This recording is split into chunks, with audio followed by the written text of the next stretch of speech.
సూర్యాపేట జిల్లా నడిగూడెం మండలం కాగిత రామచంద్రాపురం దగ్గర సాగర్ ఎడమ కాల్వకు మరో గండి పడింది. దీంతో దిగువన ఉన్న 4000 ఎకరాల వరకు పంట పొలాలు నీట మునిగాయి. రాష్ట్ర ఇరిగేషన్ శాఖ మంత్రి ఉత్తమ్ కుమార్ రెడ్డి, కోదాడ ఎమ్మెల్యే పద్మావతి అధికారులు గండిపడిన ప్రాంతాన్ని పరిశీలించారు.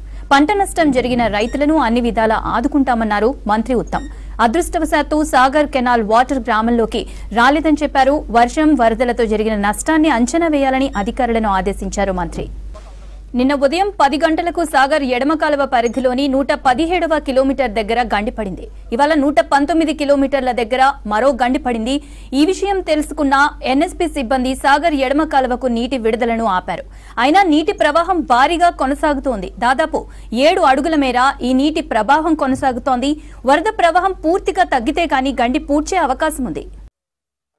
సాగర్ లెఫ్ట్ కెనాల్ పై పాలేరు నుంచి బ్యాక్ వాటర్ పెరిగి ఈ నీరు నాళ్ళు ఎక్కువై బ్యాంక్లో ఓవర్ఫ్లో అయ్యి బ్యాంక్ మెత్తబడి ఇక్కడ లెఫ్ట్ కెనాల్ తెగడం జరిగింది. ఒక 300 ఎకరాల పొలాలపై కూడా నీళ్లు పోయినాయి. అదృష్టవశాత్తు ఊర్లోకి నీళ్లు పోలేదు. ఈ 300 ఎకరాలు పంట కోల్పోయిన రైతులకి తగిన విధంగా నష్టపరిహారం ప్రభుత్వంలో ముఖ్యమంత్రి గారితో మాట్లాడి ఏర్పాటు చేస్తాము. అదేవిధంగా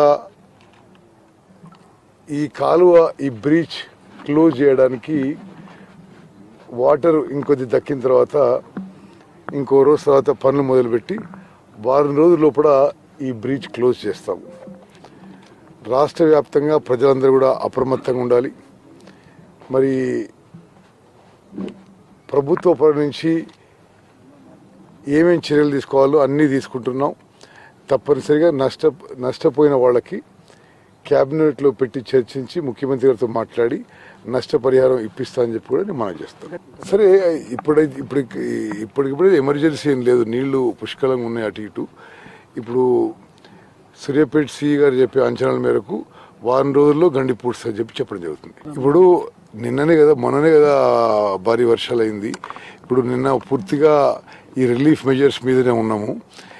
రేపు ఎల్లుండి ఎన్యూమరేషన్ చేసి ఎంత నష్టం జరిగితే అంత నష్టపరిహారం ఇప్పిస్తామని చెప్పి